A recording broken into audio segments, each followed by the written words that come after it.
deeqda raashinka oo ka koobnayd saliid iyo bur iyo bariis ayaa waxaa loo qaybiyay ilaa 200 oo qoys oo ku dhaqan deegaanka Karuure. deeqdan oo iska soo ururiyeen dowladda dalka Djibouti ayaa waxay u qaybisay ciyaal oo ku sugan deegaanka Karuure, iyagoo deeqdani ay dadweynahani aad ugu baahnayeen muddooyinkii ugu dambeysay isla markaasina ay abaar ka jireen deegaamadaasi.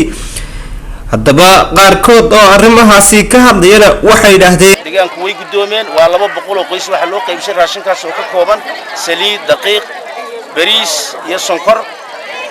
waa gudoon waana tallaabo wanaagsan oo dadaal ay muujiyeen urtibaas way mahadsan yihiin odayaashii ayaanan iyo odayad dhalinyartii mutadawiciinta ah ee deegaanka ka soo ah annaga shacabigii dadweynihii ku noolaa Karuure deeqda jaaliyadda Djibouti ururka ramad ina soo gaarsiiyeen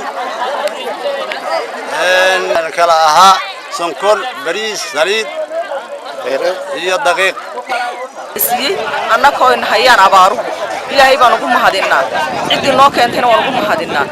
Assalaamu calaykum waraxmatullaahi wabarakaatuh. si kastaba ha ahaatee muddooyinkii ugu dambeysay ayaa abaaro xooggan waxay ka jireen deegaamadaasi, kasokow deeqdan yar ee loo keenay ma kaafeyn karto deegaamadaasi, waayo muddooyinkii ugu dambeysay waxaa ka jiray abaaro xooggan. Cabshaan Maxamed Cabdullaahi, Universal TV, magaalada Saylac.